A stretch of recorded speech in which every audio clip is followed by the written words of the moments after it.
All you homeowners have unique needs. Some feel the need to leave up holiday decorations year-round. Others have the need to use their garage as practice space for their new metal band. And because each homeowner has unique needs, Geico helps you get the right coverage for your home and what's in it. That way, you get exactly what's right for you, even if your needs are unique. Get more with Geico. Welcome back to a follow-up to our UnWrapped Weekly Wrap-Up this week. I am your host, Tasha Pierce, and thanks for rejoining me at the intersection of pop culture and common sense. So I wanted to talk about an article that I found on Deadline that is talking about our president, Donald Trump's Kennedy Center visit. Now, if you are not aware, I spoke a couple of weeks ago about Donald Trump basically appointing himself as the chairman of the Kennedy Center and how that is so unprecedented, and then packing the staff and the board with his loyalists. Now we are seeing what he intends to do, or at least part of what he intends to do with his invasion of the arts, so to speak. So in an article written by Ted Johnson that appeared in Deadline on March 17th, we've got some stuff that happened at this Kennedy Center visit.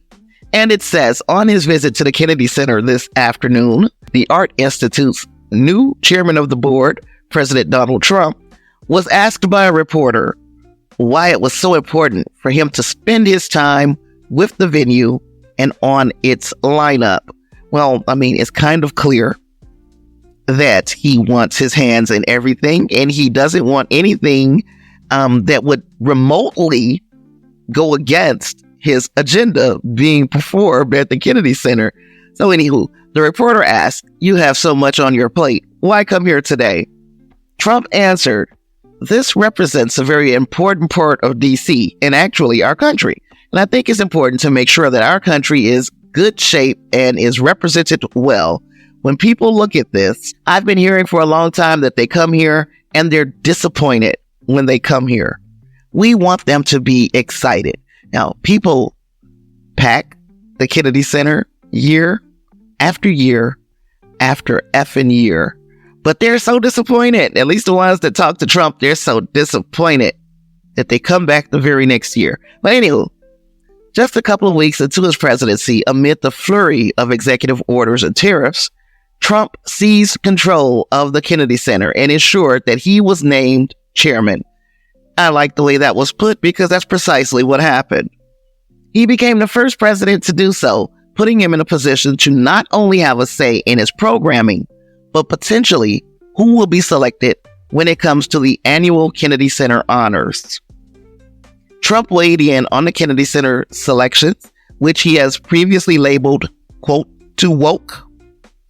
After his takeover, a number of artists have canceled shows, including the producers of Hamilton, due for a run next year. Trump said, "I never liked Hamilton very much. I never liked it. But we're going to have some really good shows. Come here and watch it, and you'll see over a period of time, it'll improve very greatly physically." There's that greatly shit again. You know that same episode, I'm like, does the guy have any other adjective? But he said it's going to do greatly physically. I'm not making this shit up. I'm continuing with the quote. And we're going to get some very good shows. So I guess he does have a different adjective. It's either good or great. The thing that does well as Broadway hits. I don't know what that means. The Kennedy Center, as Trump noted, already has some on its schedule in place since before the takeovers. That includes Les Miserables. Now, during his visit, Trump attended a meeting of the Kennedy Center board, which includes Maria Bartiromo, which we talked about that. Now, Usha Vance, that is the vice president's wife, Laura Ingraham, and Susie Wiles. A longtime loyalist, Rick Grenell, is now serving as president of the Kennedy Center. Notice none of these women were made president. I wonder why. Anyway, the Washington Post, which obtained audio of the board meeting, reported that Trump suggested hosting the annual Kennedy Center honors himself, while names like Paul Anka, Sylvester Stallone, Johnny Mathis, and Andrea Bocelli were floated as potential recipients. Also discussed was the possibility of handing out posthumous honors, something that has not been done in the show's history.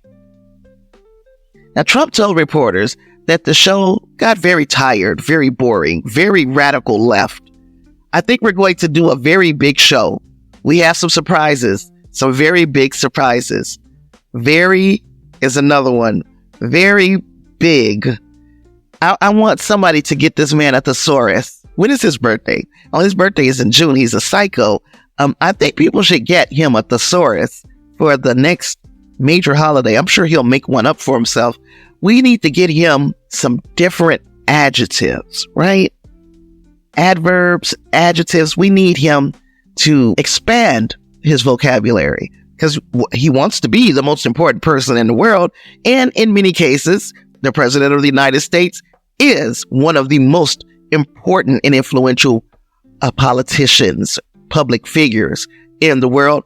We need to expand that vocabulary. All you homeowners have unique needs. Some feel the need to leave up holiday decorations year-round. Others have the need to use their garage as practice space for their new metal band. And because each homeowner has unique needs, Geico helps you get the right coverage for your home and what's in it. That way, you get exactly what's right for you, even if your needs are unique. Get more with Geico. Now, CBS, I just gave the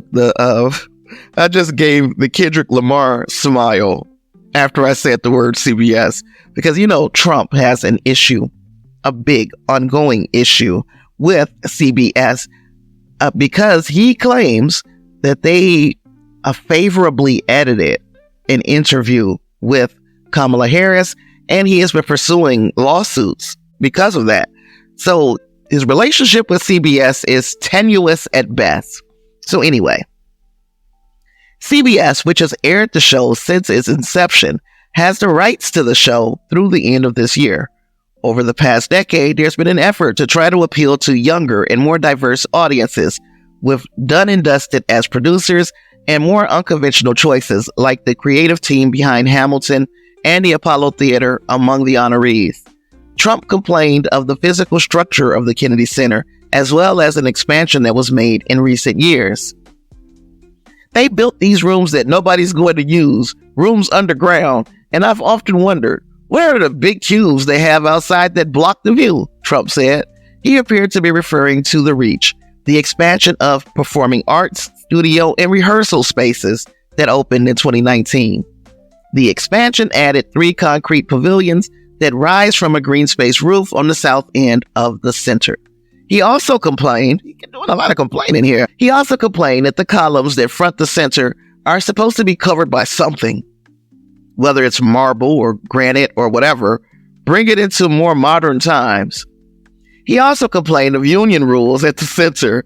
Lee Greenwood wanted to sing a little song today, and because of the cost in the union structure for him to sing a song just for the board, just the board meeting, it was going to cost $30,000. They wanted $30,000 just to move a piano. So you can't have that, because he's going to change the union shit. No unions. Now, Trump did have some praise. He praised the acoustics of the Opera House, but said that he wanted to make changes to the seat and the decor, pretty much everything. That will likely mean a new capital outlay, and Trump didn't say whether he would recommend federal funds be used, particularly at a time when he and Elon Musk have been on a drive to slash the size of the federal workforce. In taking on the role of chairman, Trump ousted philanthropist David Rubenstein, who was the largest individual donor, having contributed more than $110 million.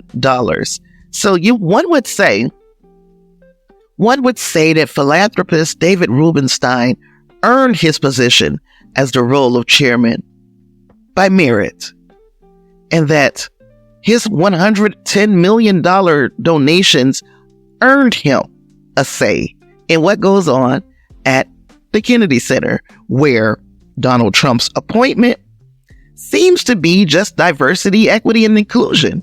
He probably doesn't have as much skin in the game as David Rubenstein.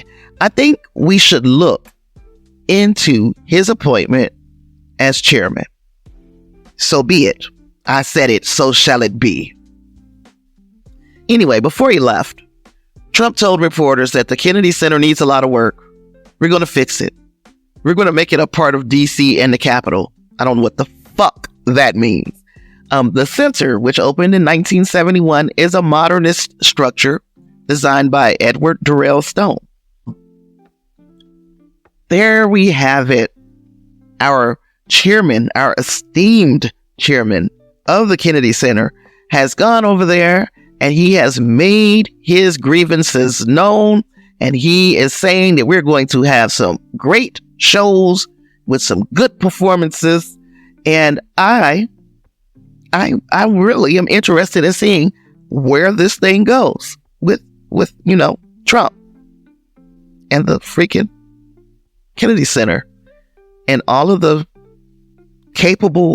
fully capable people that he has on its board. But what do you think? I would like to hear from you. If you have thoughts on what's going to happen with the Kennedy Center and whether or not you even agree with this kind of hostile takeover that Trump and the MAGA party have enacted. They've enacted a coup of sorts at the Kennedy Center. Let me know what you think. You can email me at snapaftermoviestv@gmail.com or, wherever you can find me on social media, and all of that will be in the show notes. I am also going to remind you to keep your eyes and ears open.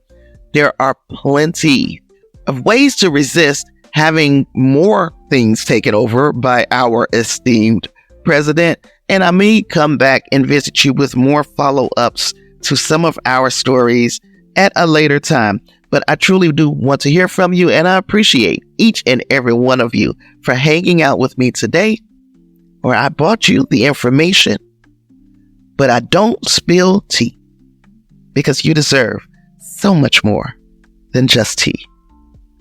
See you in the next one. Peace.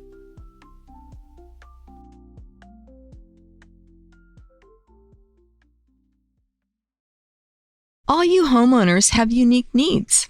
Some feel the need to leave up holiday decorations year-round. Others have the need to use their garage as practice space for their new metal band. And because each homeowner has unique needs, Geico helps you get the right coverage for your home and what's in it. That way, you get exactly what's right for you, even if your needs are unique. Get more with Geico.